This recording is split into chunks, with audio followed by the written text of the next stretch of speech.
Nana Kwejo Odamio Parienim. Happy birthday to you. Happy birthday to the people of the Cozy Hotel, Manfred. Happy birthday to the people of Penfield School, Enim Ayuku and family. Good evening to you. Rookie listening inside Hacho. Good evening, Rookie.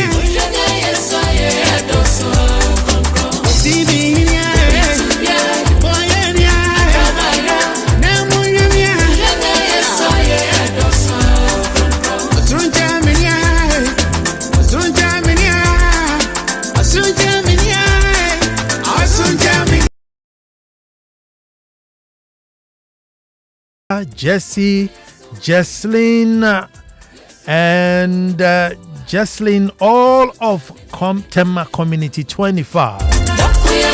Thank you for tuning in.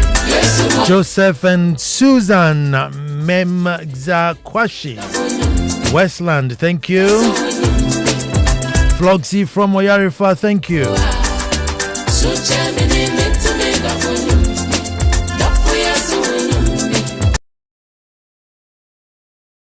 Jessica, Jess, Jesslyn CIA, and Jesslyn, all of Tema Community 25. I want to be in that household.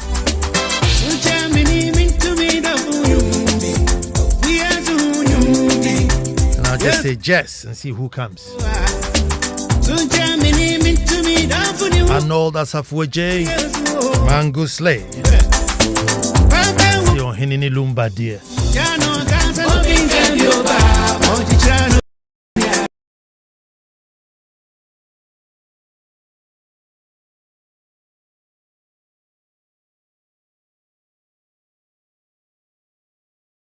Greetings to Yogi in Canada.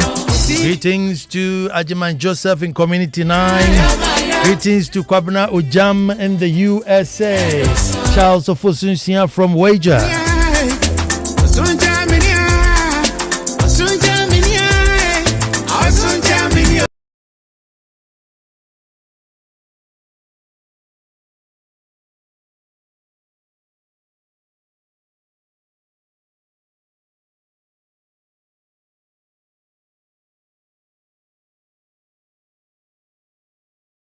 Francis Binding, aka Opodovi.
We start the way we start.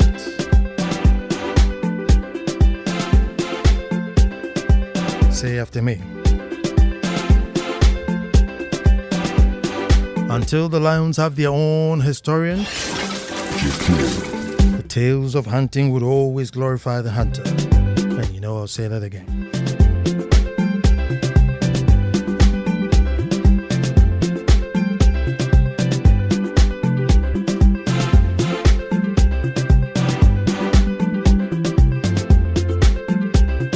Folks, I said until the lions have their own historians, the tales of hunting would always glorify the hunter.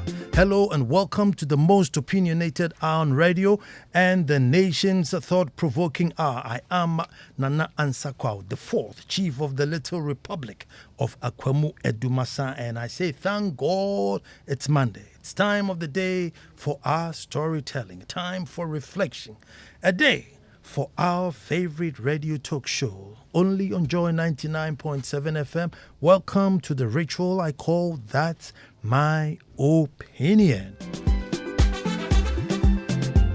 Folks, every Monday at this time, make it a day, tune in and join us. Our topic today, a nation surviving on nationalism. A nation surviving on nationalism. At this point, I'll say let us all gather and make truth good. Let your friends send messages around. Get everybody to tune in so you can continue the show after it's done.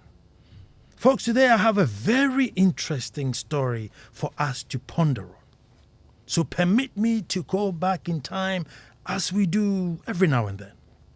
Now, in order for us to understand how we got here and why we must move on from here, it is urgent. It is urgent for the country, for policyholders. So I say, let's pay attention in order for our own progress. Folks, after the fall of the Ghana Empire, somewhere around 1203, Sundiata Keita built the Mali Empire around the then Ghana Empire. But that also came to an end when the Songhai Empire rose to power.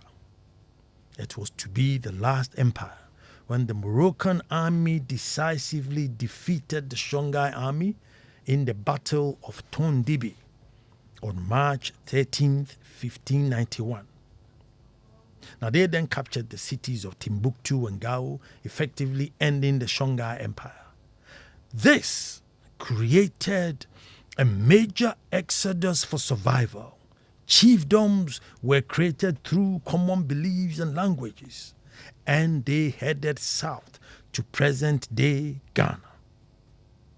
When they arrived, each group started their own states and kingdoms. The Akwemu's first permanent settlement was Trefohimai. The Ashantis then were a bit all divided and had not grouped up for war. Asante, the people, because of war, they hadn't grouped up yet. The Domas were succession states from the Akwemus and headed up to their present location.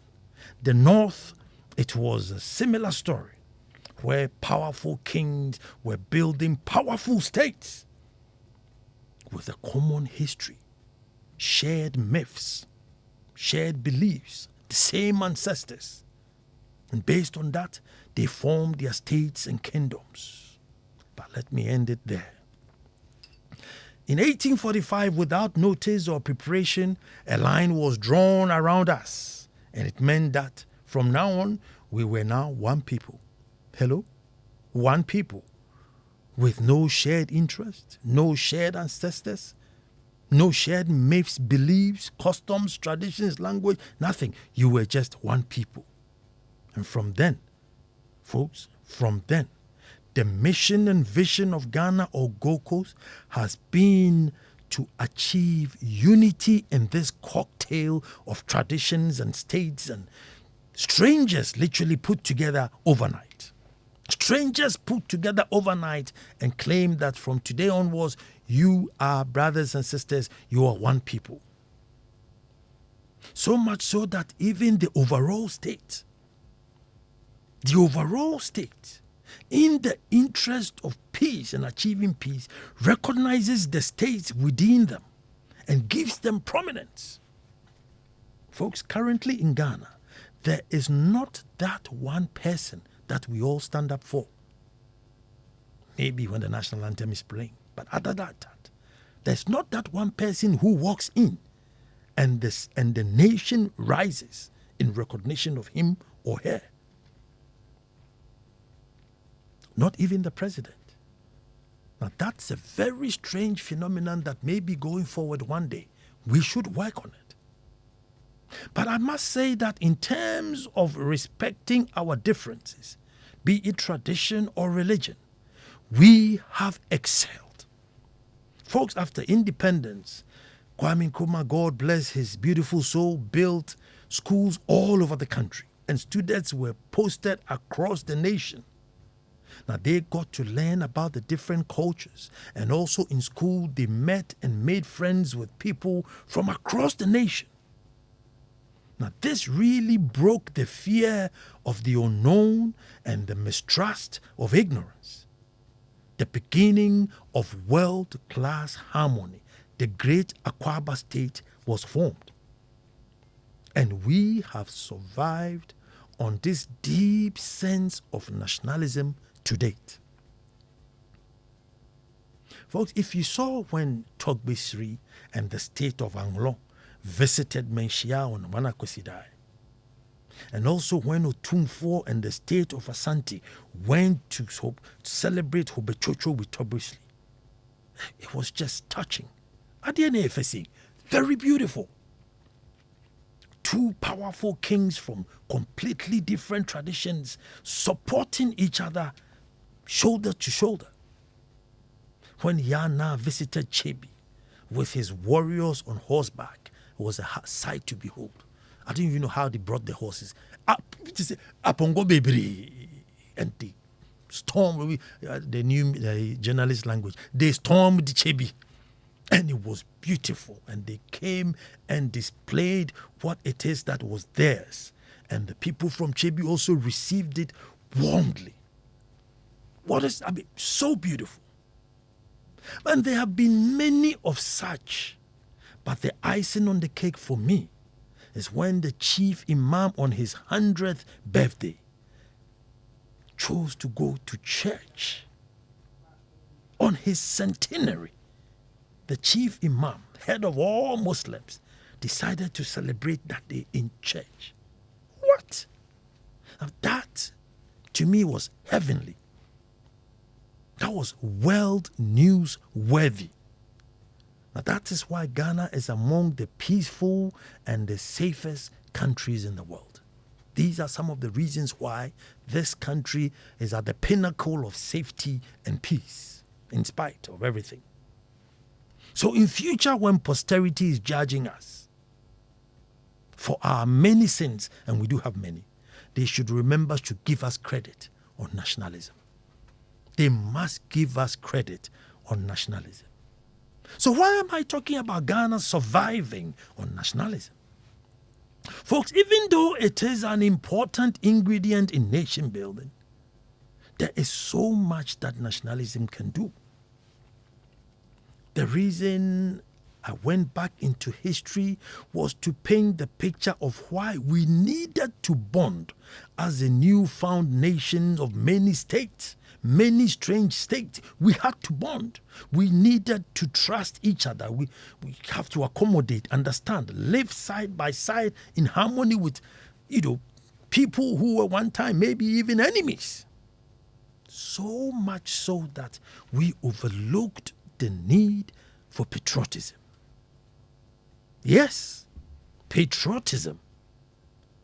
We were never deliberate and focused on the need to be patriots. But I must give credit to General Kutu Achampo. God bless his soul. He tried very hard to instill patriotism in us, but it was very short-lived for obvious reasons.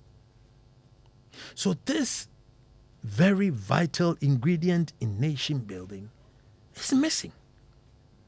We know how to love one another, but we have no clue how to love the nation.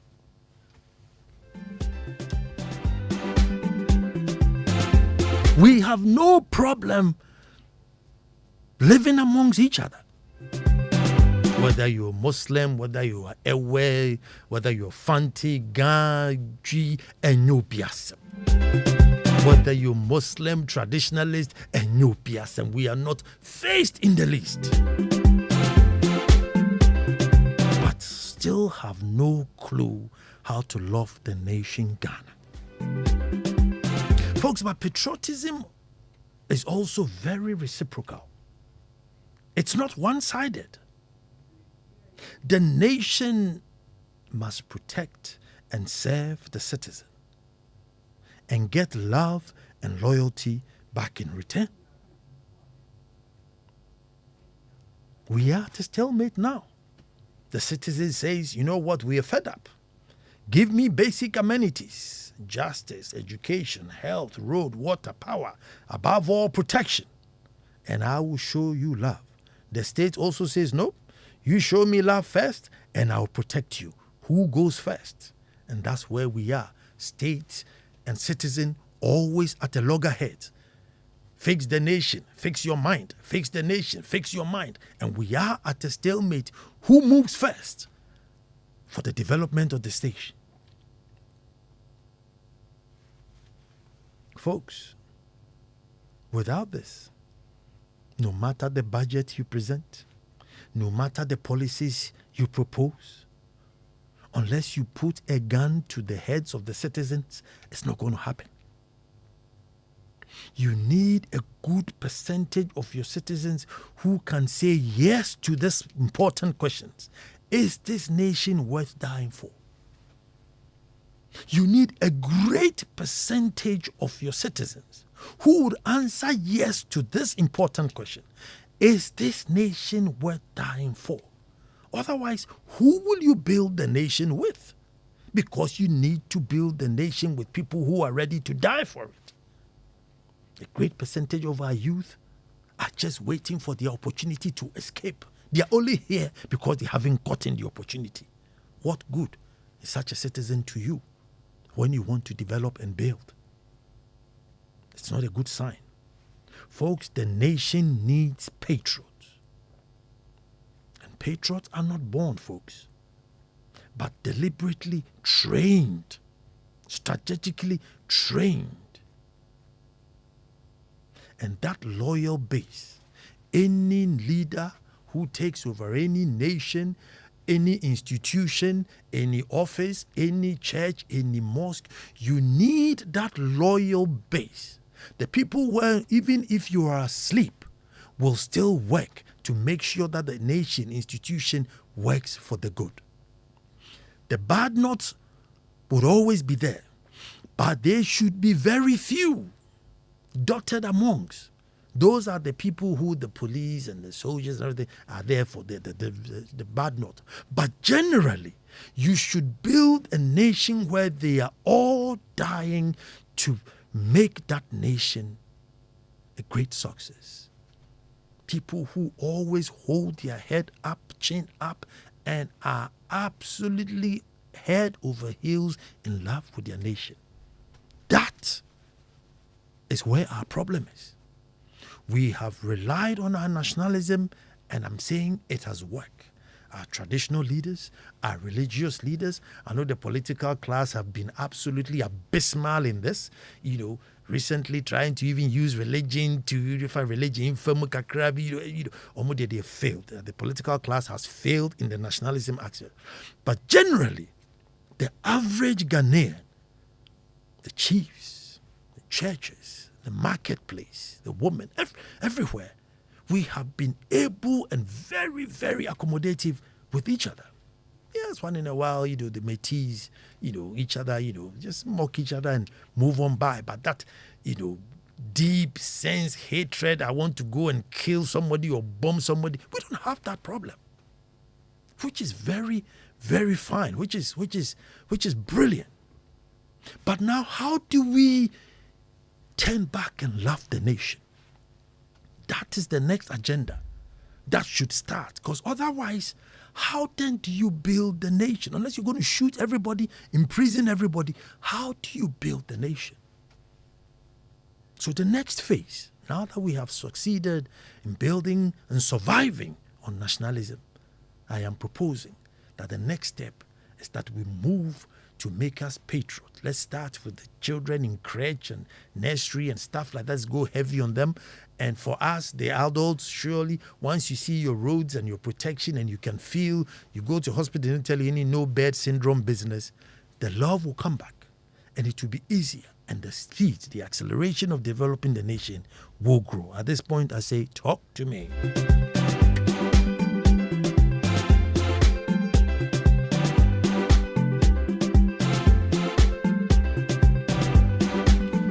0302 216 541.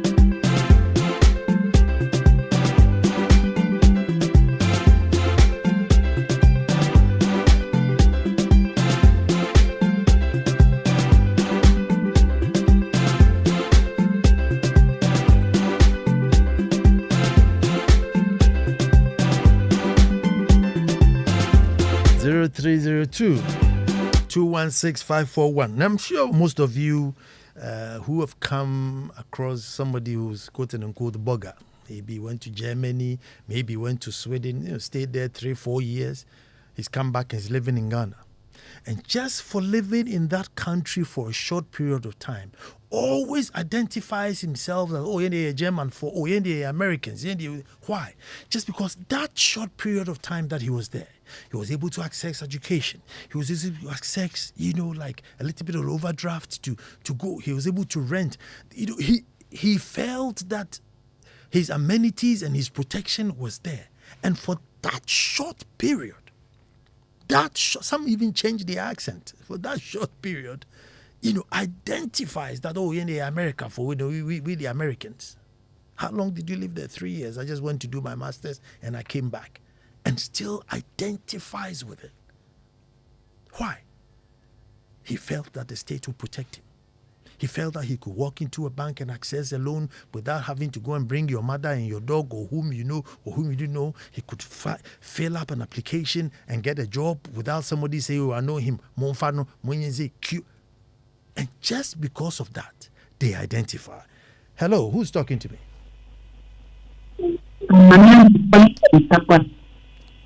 Let me hear you.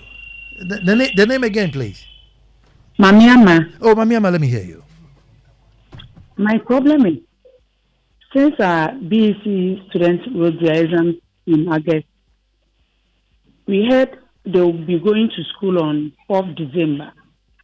But I'm speaking to you, the placement form is not yet in. Mamiama, thank you very much. I think we'll do that on another day. I don't have any information on that yet, but thank you very much for calling. 0302 216 541 and Nation Surviving on Nationalism. And I'm saying we have done that for centuries. For centuries. And the world over, I am telling you that the world over, Ghana is a world leader in terms of people who will live in harmony. But going forward, we can't still rely on the back of our nationalism. We can't. We now need to add patriotism to it. We must now love the nation. We must now love the nation so that a carpenter would say, last week, I earned 60,000, and so, how much taxes do I have to pay? And you're kind of a catch, or no, I catch. Say, I earned X amount of money last month, and so how much am I due in my taxes? That's how we have to bring ourselves up to. And it is very important. Hello, who's talking to me? Nana, good evening. Good evening. Yeah, this is Samuel. I'm from the Volta region. Samuel, let me hear you. Nana, thanks for this topic this evening. Until we as Ghanaians see it very necessary that this country, the country I see myself in, I belong to the country and I must be a patriot, will continue to live within the very confines that we live, and we will still remain the same. Look, leadership across board is corrupt. And when you single out yourself and want to do things the way they should be done, you are seen as the bad man and they will sideline you. Nana, that is what we are battling with. Thank you. Thank you too for listening, and thank you for calling. Hello, who's talking to me? Ansah Kwao. Let me hear you, brother. Well, it's very simple. You want me to love the nation from childhood. I need to be shown how to love this nation. The people who are there before me, before I landed on this country called Ghana, they have to do things that portray how to love the nation. And then maybe, just maybe, when I grow up, I'll follow in their footsteps. So that happens, I will grow and I'll only think about myself and myself and myself. When you mentioned tax, today I had to make some transactions to someone, and I just told the person that, look, it's okay, the taxes I pay is too much. The same money, I'm being taxed on it over and over again, so I'll just go and I'll bring the person cash. It's not, if somebody would hear this and say, shouldn't pay the taxes. See, I pay enough taxes already. I'm paid the direct and indirect. It also. And I'm not seeing the worth of it. So I say, it's enough. The ones that I can jump, I will jump. The ones that I don't have control over, fair enough. Good evening. Good evening to you, Nana Kwesi. Hello, who's talking to me? Nana Nyankwada. Midase. Isaac James from Abokobi. Let me hear you, my brother. Nana, I think that we have to start teaching patriotism in our schools from the basic school through to SHS, because you can see that these two political parties have made their followers like they hold allegiance to the parties instead of the country. So anything the political party says is what they do, and it's like they are putting it on their children. So it's better we start teaching the children in school, from basic school to the SHS level, patriotism. Let us put the patriotism in our curriculum so that by the time they go through SHS, they will have so much love for the country. Because if you talk to people now, it's only few people that have love for this country. Thank you very much, Nana. Thank you so much. 0302216541. Hello, who's talking to me? Hello, Nana. Good evening. Good evening. It's George from Adenta. George, let me hear you. You know what? Sorry. Nana, you know what? Yeah. Those of us who are 50 years, or let me say 45 years above, we learn some of this from our parents when we were born.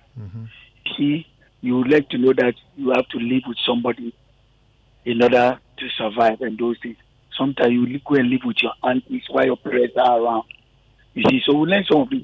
But let me tell you, these things are taught in school. These students say the pledge. They know the pledge word by word, the national anthem. But you see, these children grow up, they have gone to school, do their masters, and they look for job. They have to pay somebody in order to get a job. And they see politicians living affluent lives. And you expect them that when they get a job, they should be patriotic. Or when they leave the shores of this country, they should come back. They are not coming back. And I come to the passport office, you cry. The old people are living, traveling. Wow. Oh, no. Enjoy your night. Thank you so much for calling. 0302216541.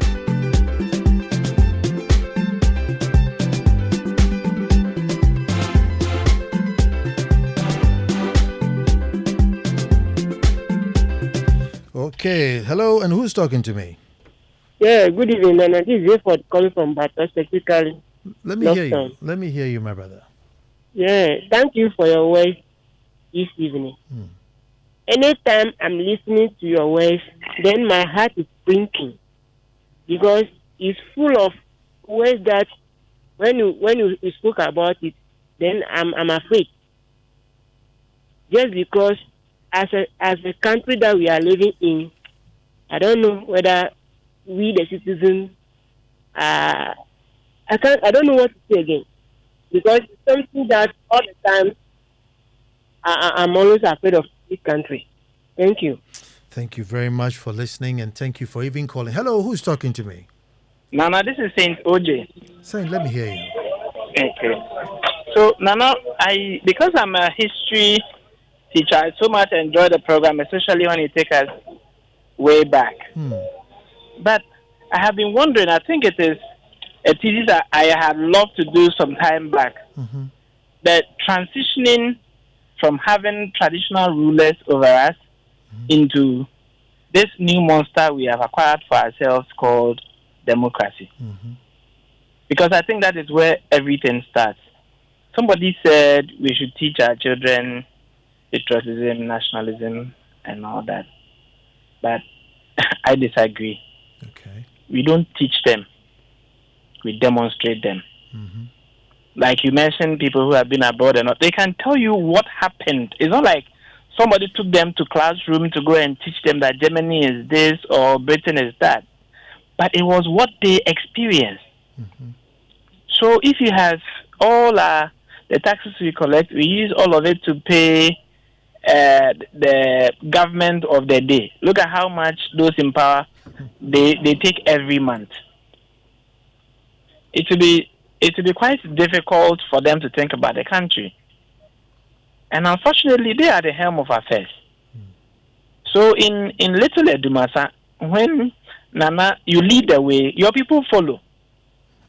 But when we have a situation where the politician, for instance, the person who is in charge of education, has all his children schooling abroad or in an international school, how on earth will he make the local education better?